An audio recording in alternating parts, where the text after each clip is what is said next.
Love movies but don't have much time to watch? This is Mr. Movie, to the rescue. Today I'm bringing over to you a film entitled Oblivion. Relax and enjoy. In March 14, 2077, Jack Harper and Vika Olsen are among the few humans left on Earth. 60 years earlier, a race of alien scavengers destroyed the moon and invaded Earth. Humanity won the war, but nuclear weapons and the loss of the moon left most of the planet uninhabitable. With Vika as his communications officer, Jack serves as Tech 49. He repairs the combat drones that hunt the remaining alien scavengers. He also guards the hydro rig generators, which convert seawater into fusion energy. They are led by a mission director named Sally, who is aboard the space station called Tet, which orbits the Earth. They will soon leave for humanity's new outer space home, called Titan. Although their memories have been wiped, Jack has recurring dreams of a life before the war, with an unknown woman. One day, while exploring the ruins of the New York Public Library, Jack narrowly escapes an ambush from the alien scavengers. After a hydro rig is destroyed, Jack discovers that the alien scavengers are using the Empire State Building's antenna to transmit coordinates to outer space. Jack disables the transmitter to stop the aliens' means of communication. After a hard day's work, Jack visits his secret cabin to chillax. This secret cabin is filled with mementos from Earth's past. Outside the cabin, Jack sees an unknown object crash lands at the earlier transmitted coordinates. Jack proceeds to the wreckage and finds 5 humans in stasis chambers, including the James Bond girl from his dreams. The drone scans the hibernating humans and suddenly kills them. Jack protects the woman from his dreams and brings her to his base. He and Vika revive the woman. They soon learn that her name is Julia. She realized she was in stasis aboard her ship called Odyssey since before the war. Jack and Julia decide to return to the crash site to recover Odyssey's flight recorder. Luckily, they found the flight recorder. But unfortunately, they get captured by scavengers and taken to Raven Rock Mountain Complex. The leader of the alien scavengers, named Malcolm Beach, shows up. He reveals that the scavengers are humans and not aliens. He said they wear disguises to stay hidden from the drones.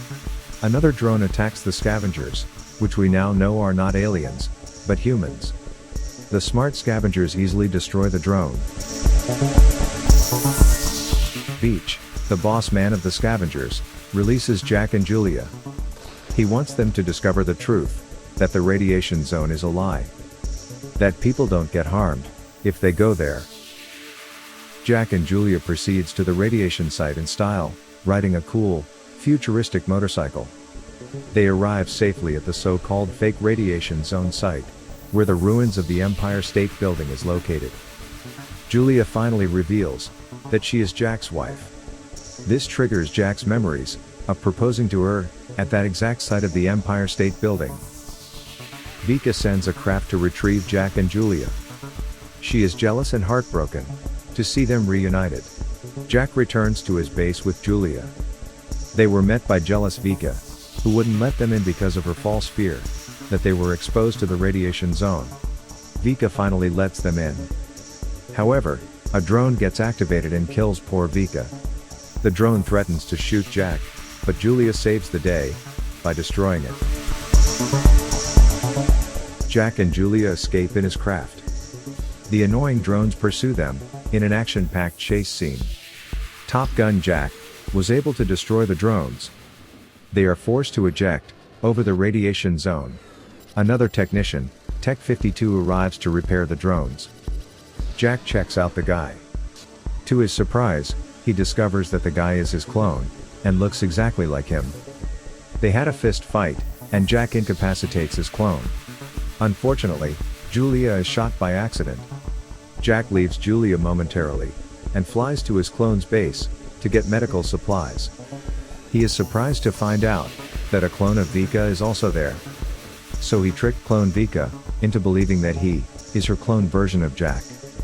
Jack returns to the injured Julia and heals her. He takes Julia to his cabin, where she recuperates. It's there where they reconsummate their marriage, and had prolonged exchange of bodily fluids, during the night.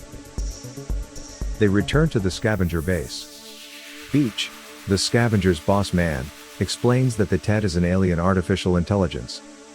It's determined to acquire Earth's resources, and wipe out humanity. He said it destroyed the moon, and invaded Earth with an army of drones, and Jack's clones. Beach reveals that humanity's victory and escape to Titan is not true, but a Tet fiction. Jack reprograms a captured drone to sabotage the Tet. Suddenly, more drones attack the base. Beach gets gravely injured, and the captured drone is damaged beyond repair. Jack volunteers to deliver Julia to the Tet. This will allow him to infiltrate the space station, and detonate the Odyssey's nuclear fuel cells. En route to the Tet, Jack learns the truth from the Odyssey's flight recorder. He was actually the commander of a NASA mission, to explore Titan. His crew includes Vika as his co-pilot, Julia as a crew member, and Sally as their mission director on Earth. After their ship Odyssey was diverted to investigate the Tet, Jack released the sleep modules. This allowed Julia and the hibernating crew to eventually return to Earth, while he and Vika were captured and cloned. In the present, Jack enters the Tet. He finds thousands of clones of himself and Vika in stasis condition. Jack is confronted by the Tet's projection of Sally. He explains that he came on board to deliver Julia. However, when Jack opens the stasis chamber, he reveals Beach instead of Julia. Julia was sent safely to the cabin, back on Earth. Sacrificing themselves to destroy the Tet, Jack and Beach detonate their bomb. The war against alien artificial intelligence is finally won. So long, evil drones. Jack is gone, but 3 years later, Julia has given birth to her and Jack's young daughter. This baby is clearly a fruit of their love. When they reconsummated their marriage, in the cabin, Julia then meets the surviving resistance members. In the closing scene, they brought with them another Tech-52, another Jack, who has regained Jack's true memories. This brings hope to Jack, to finally live happily ever after, with the love of his life, his one and only wife Julia. This is Mr. Movie. Thanks for watching. Please like and subscribe, and see you next time.